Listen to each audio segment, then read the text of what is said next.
Hello everyone, my name is Enrique, and before I begin this review, allow me to share this picture. Yep, that was me 20 years ago, back when I was 10. I was in school, my parents didn't divorce, and I was watching a lot of superhero movies all the time. And this is the first time I ever saw the Fantastic Four. The movie was promoted and commercialized very, very well, so it got me so excited to see this film, and I finally watched it. So this is a picture of me when they started promoting all those heroes, and to me as a kid it was like a cathartic moment. Like I was standing in with other heroes, but of course there were just people dressed up and promoting the movie. But I like that, and it made me feel with so much emotion and joy that it made me a fan of Fantastic Four. And in many respects, it was the first family of superheroes that I ever watched. Now, here's the thing. The Fantastic Four are very different from, say, the Justice League or the Avengers. This is not just a team of individuals who know each other and work as friends. This is a family. This is something that we haven't seen before unless you watch The Incredibles. This is the first family of superheroes which was created all those years ago, back into the 60s, thanks to the contributions of Stan Lee, Jack Kirby, and Steve Ditko. Although I think it's more credited to Jack Kirby and Stan Lee for creating the first family of superheroes, but still. And this is the movie that I want to talk about. After 20 years later, and of course losing one of the members of this movie, I decided to take a look back and watch this film and see how it fares out. And yes, this is actually a review while the movie Fantastic Four First Steps is coming out this week. So I will give my thoughts on that movie next week. But regardless of my thoughts, this is the first time I ever saw the Fantastic Four, and I'm here to share my thoughts on what I thought about the movie and the characters and how they handled them. Before I talk about the movie, let's talk about the history, because just like it was 20 years ago until now, the Fantastic Four in the movies had a long history, particularly how they were almost made and almost released, but never got the chance to shine. You all remember the fantastic failure that was Roger Corman's Fantastic Four. I'm not going to beat an old dog to death, or a dead horse in this case, because everybody has said all they had to say about that film, how it wasn't released, how the company that was releasing it, Constantine Films, were basically making a movie without releasing it just to retain the rights, all that other stuff. I'm not going to do that. Instead, I'm going to focus on what happened later. Well, at that time, not only Marvel was struggling financially, they needed to sell some of their assets to other studios in an effort to make profit, in order to make movies and comics. So in this case, they sell the Fantastic Four rights to the 20th Century Fox, and thus they decided to make a movie. And with the director Tim Story, so yes, that's his real name, Tim Story, this was the first time that we ever going to see the Fantastic Four on the big screen. And for many it was an exciting moment, because at that time, remember, in the early 2000s, there was a big comic book boom. We saw movies like Blade, X-Men, and Spider-Man released onto the big screen, but they weren't the only Marvel heroes that were given a second chance. Other heroes like Daredevil and the anti-hero Punisher were also given the celluloid treatment. But now we were going to see the first family of comics making an appearance for the first time. And keep in mind, this was long before the Justice League, long before the Avengers, so this is something that a lot of people were excited about. However, over the years, many have struggled with their thoughts on the movie. Some they hated this movie, others thought it was okay, others thought it was a great movie. And because in many respects, for many kids, just like myself, this was their first Fantastic Four film. So, what do I think about all these years later? Well, let's dive into this film by exploring the key element of every movie, the plot. Brilliant scientist Reed Richards, alongside his best friend Ben Grimm, go to a corporation led by Victor Von Doom, yes, that's his real name, in which they propose an idea to explore the space station they have over the Earth. So they go there alongside Sue Storm and Johnny Storm, in which they encounter a cosmic ray in which they transform all of them into superpowered people. They discover that they have the abilities of stretching, becoming invincible, and creating force fields, become flames, and in the case of Ben Grimm, he becomes a rock person, a rock monster called the Thing. So throughout the movie, it is established, or at the very least, it is a main focus that Reed wants to turn his friends back into normal alongside Victor Von Doom.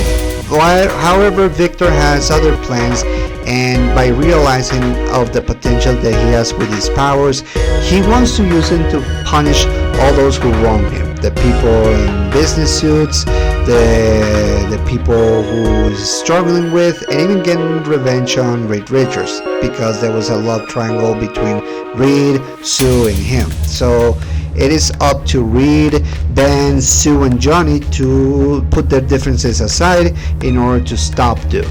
So yeah, basically the movie is about how Reed is trying to turn everybody back to normal, but at the same time they are becoming celebrities. Now, this is long before any other superhero parody made the reference of what would happen if a superhero or a family of superheroes become famous. You know, how the people react, how people will look them and how they view their abilities and personalities.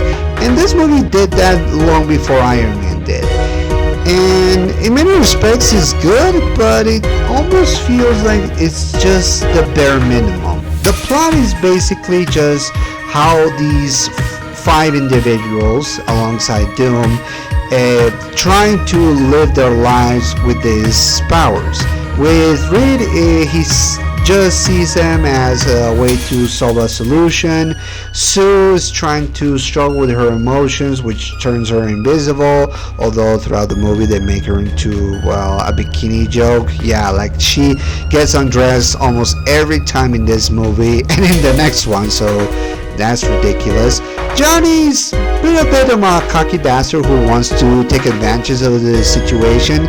And in the case of Ben Grimm, he just wants to be normal again, and he struggles by being this rock monster. And that's something that I'm going to get into the character section, but needless to say, that's only all the movie focuses on, because we don't see the family, you know, becoming superheroes. We don't see them stop crime.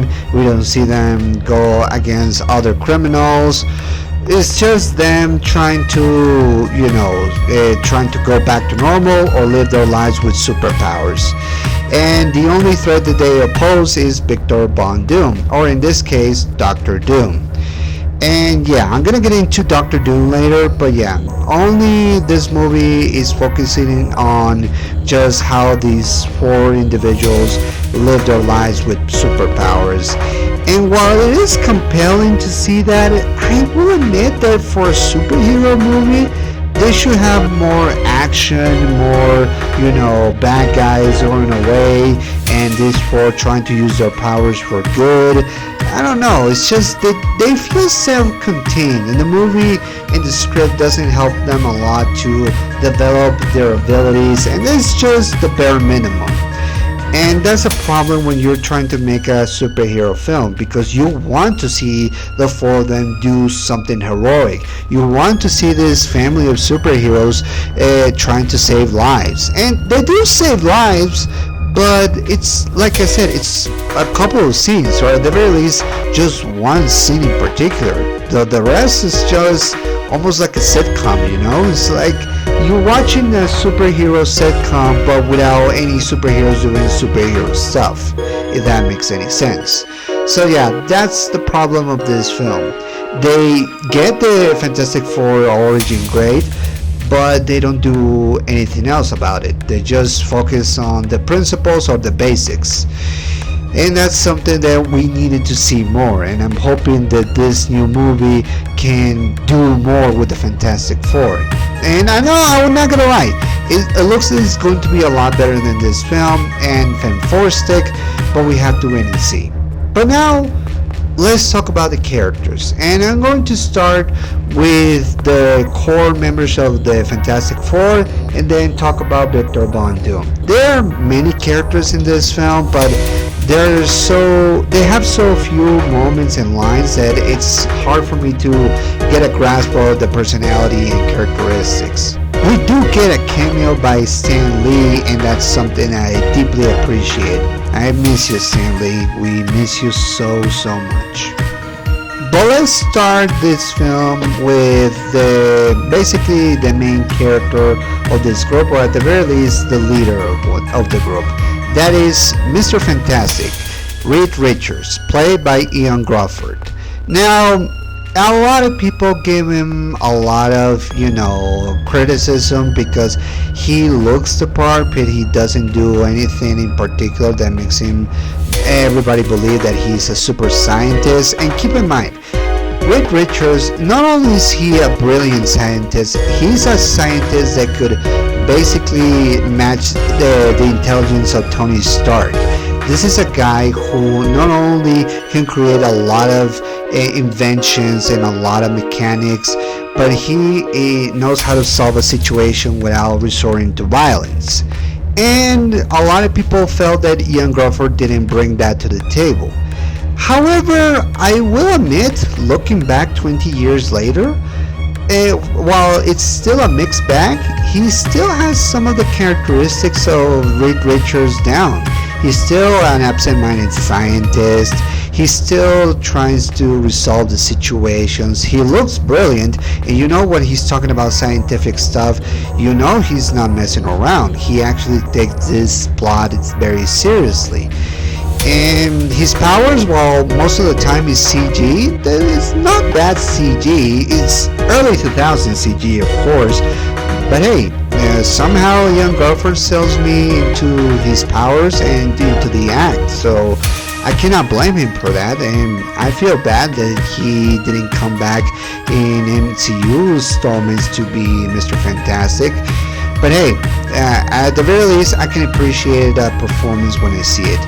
It's not the best Reed Richards, but it's close just a little bit, in my opinion. But yeah, it needed more in order to make him so incredible and brilliant.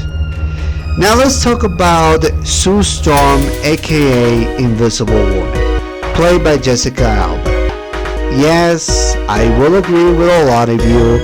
Like many critics before me, a lot of people criticize Jessica's acting in this film and in the sequel, and yeah, it's not hard to say why, because it's almost like a young girl playing a Halloween part, like it feels like less of an actual person and more like a performance.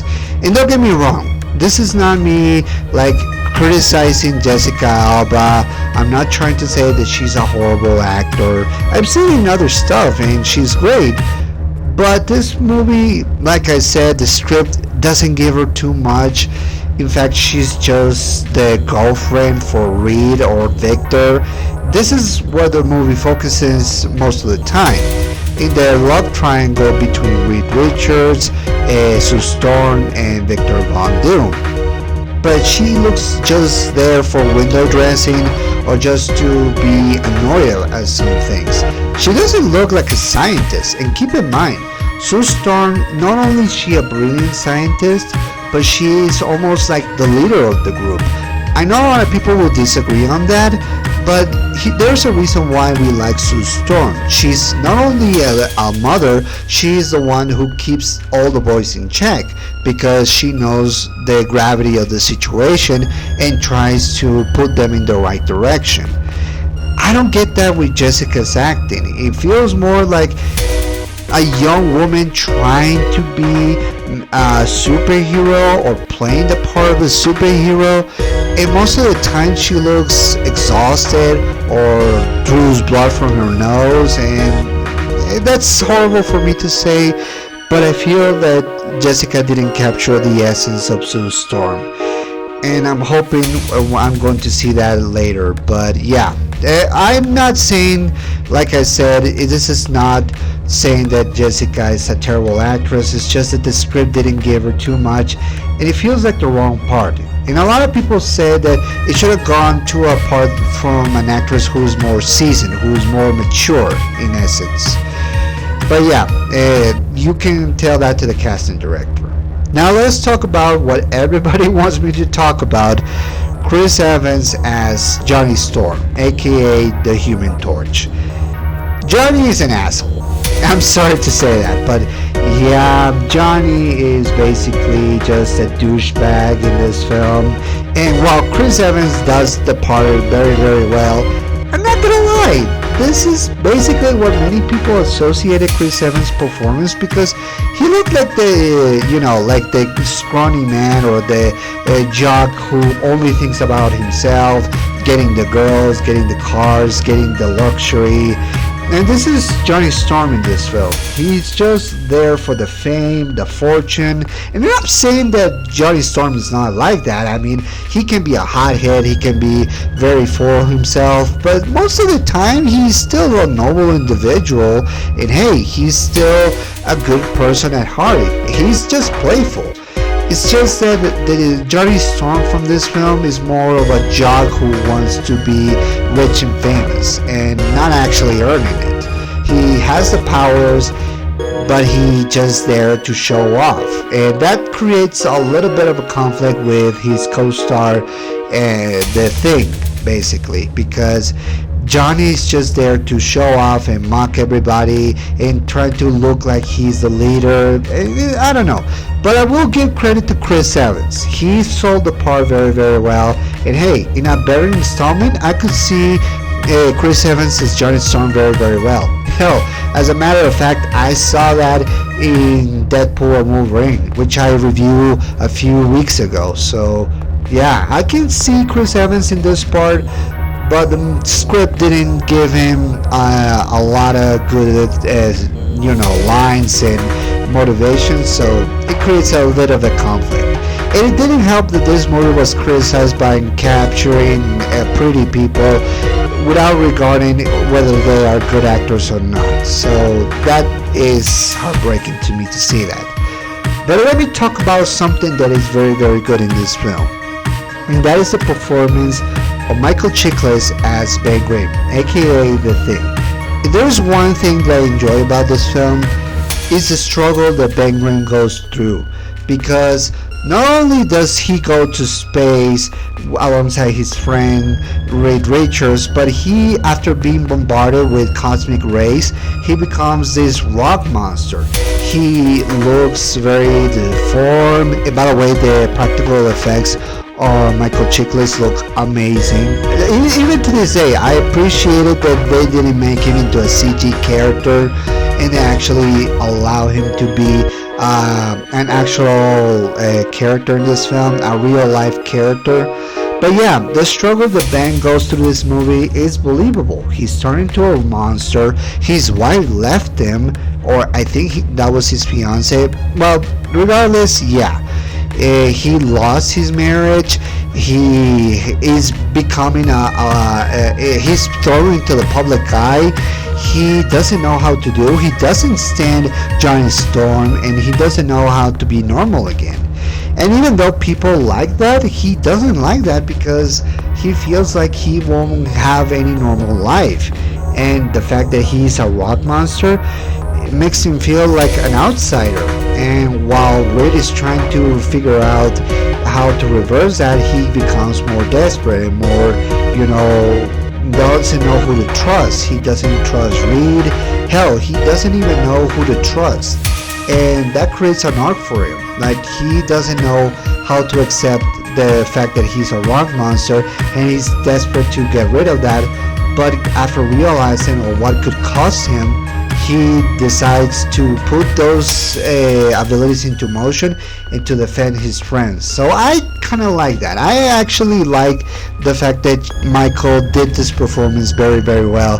It is one of the few reasons why I like the Thing out of all the Fantastic Four characters, because his struggles were real, his experiences were great, he's a funny character, he's a dramatic character as well.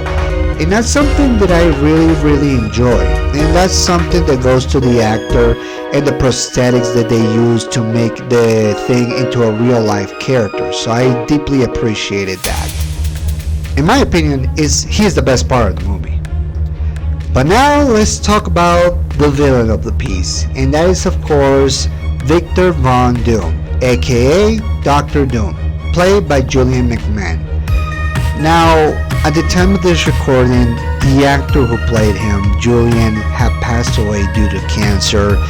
And let me tell you, when I heard the news, it made me feel bad because I don't know very much about the actor, but he has been not only in this film but in other Marvel properties, and he always seemed to have a good sense of humor. And I also saw that he had a hit series with Nip Tuck.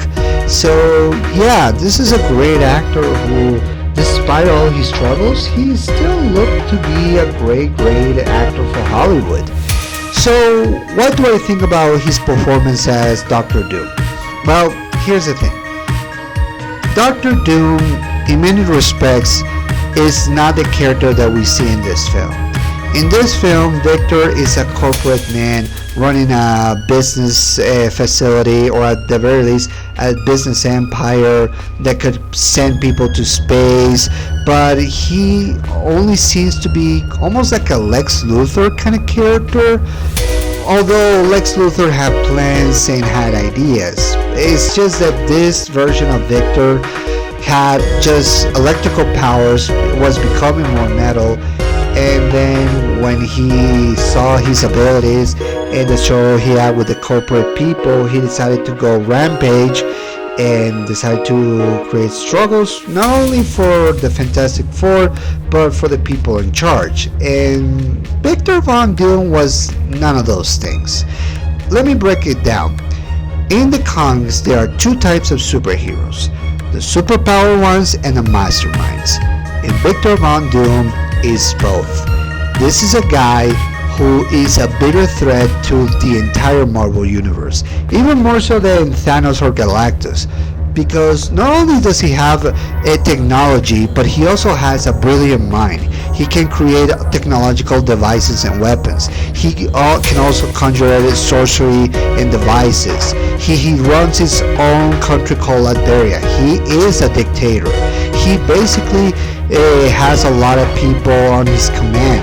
He has diplomatic immunity, which makes he's immune to being arrested. He has defeated the majority of the Marvel heroes, and he has stole the powers of the Silver Surfer, the Beyonder, and Odin, and all to conquer the world. And he did so. He did that in video game forms. He did that in cartoons. Victor Von Doom is a guy who's just as big of a threat as any other, and probably even more so if he's willing to steal the powers of a god in order to make himself a god himself. He has a god complex, and he's willing to do everything and go through anybody in order to get what he wants. And it takes the combined effort of a lot of heroes, and even then that feels like a bit of a struggle. But yeah, that is Victor Von Doom. He's not only a villain, he's a threat. He's a big, powerful villain, a Darth Vader kind of character. And that is something that we don't see in this film. And I don't blame Julian McMahon for this. Like I said, the script didn't give him enough. And instead of being a dictator from Liberia, he's just a corporate businessman. And Victor Von Doom is more than that. But I will give credit to Mr. McMahon in this case. To my guy, when I say Mr. McMahon, I think of somebody else. Don't pay attention to that. But I'm gonna focus on Julian's performance. He actually sold the conniving, almost meticulous villain to a core. Have the movie given more to do, like say if he was becoming a dictator for Liberia in the movie, then maybe we would have seen something. But that comes to show that you need to hold on to Victor Von Doom a little bit. It don't make him the first villain of the Fantastic Four film. Hell, we're gonna see that in Avengers Doomsday. We're gonna see a Victor Von Doom that is actually not going to mess around, and he's going to enact his plans, and he's going to do everything to achieve those. But yeah, I will admit, Julian McMahon was a great actor, and hey, he did make Victor Von Doom a little bit menacing in this film, so I cannot fault him for that. Now let's divert talking about the characters to the visual effects of this film. And for a 2005 film, the visual effects are a bit of a hit or miss. Some scenes hold up decently, like Johnny going supernova, or the space storm sequence, or hell, some of the fight scenes, but other moments, especially some of the Mr. Fantastic stretchy powers, they look cartoony, which I get. It's a comic book. Sometimes Mr. Fantastic can turn into something that is very cartoony, but since this wasn't, a movie that people had accepted as a superhero film yet, yeah, the effects look very, very outdated and cartoonish nowadays.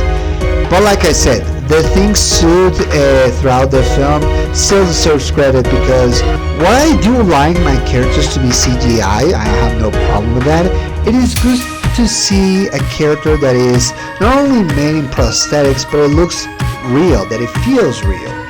And instead of going to the CGI route, they opted to make practical effects and a practical bodysuit for Michael Chiklis so he can become the Thing. The voice is a little hit or miss, but hey, Michael Chiklis as Ben Grimm, aka the Thing, still I appreciate the old school practical effect, and it looked a lot better than any other effect. So yeah, I definitely appreciated that.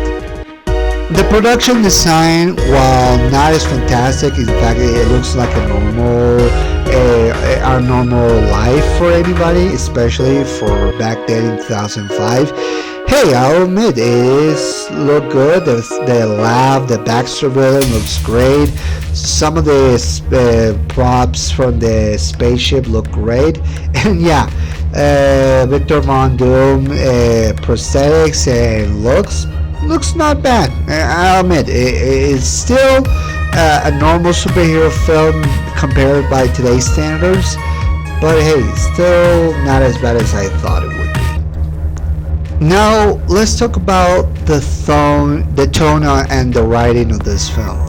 The tone of Fantastic Four in this film is very light and family friendly. I'm not saying that is not what it was in the comics, but it almost looks too light at times. And like I said, they don't have a lot of action, and they don't have a lot of sequences.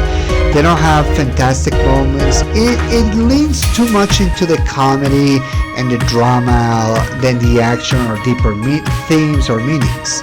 This isn't like, for example, X-Men or Spider-Man that came out in the same era, who tackled darker material or character struggles or even inner demons. The Fantastic Four plays it too safe, in my opinion. They don't do too much action. They don't have a lot of action sequences or deep philosophical thoughts, or at the very least deep meaningful dialogue that could actually make us say, oh, that line is very good, or I remember saying from this line.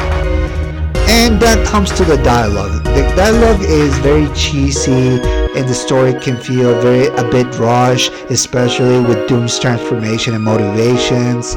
The pacing doesn't give enough time to really explore the team's relationship or the gravity of their powers. Like I said, it focuses more on the comedy, or just seeing how these four interact with their powers and how they handle their situations. Which the Fantastic Four can do that, but they need action. They need something that could make us realize, oh, this is why they have those powers, why they are so great with those. And I think the script could have given them a little bit more to develop, like give them more of an identity to the scenes, to the characters, and to the action. That's my opinion, and that's something that I feel like the movie could have utilized a lot more.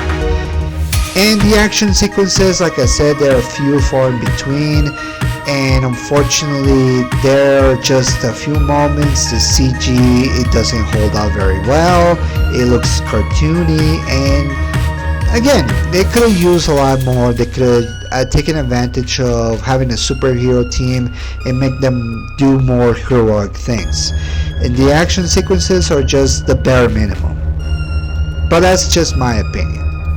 But with all of that being said, after every criticism that I could give this film, what do I feel at the end of the day? Well, I still feel like this movie doesn't capture the essence of the Fantastic Four, and I feel like they could have repaired some moments, could have cut down some scenes or added more action.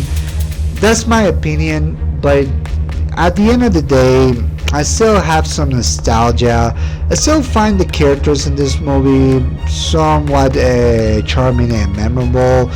Some of the action is not that bad. Like I said, this was my first Fantastic Four film, and I wanted it to be good. And while it is not great or fantastic, it was good enough, for my opinion. And hey, I have a soft spot for those early Marvel movies from the early 2000s. I have a soft spot for Daredevil from 2003, and that is considered by many one of the worst films from that time. But I have a fun time with that film too, and this is the same scenario with this film. It's not the greatest film, but I can appreciate some of the scenes they have and some of the characterizations that they added to this film. It just needed a little bit more, and we could have seen more things and more action. But hey, that's just my opinion. And at the end of the day, I'm just hoping that Fantastic Four First Steps could be not only great, but also fantastic enough for me to see a sequel. But what do you guys think? Do you love the film? Do you hate the film? Do you thought it was okay? Do you thought it was not good enough? What are your thoughts? Leave them in the comment section below. Don't forget to subscribe to this video, give a like, and put the notifications on so you can get news about more videos. But until then, I'm being Enrique. I hope you guys enjoy your movies, and I'll see you guys next time. Peace.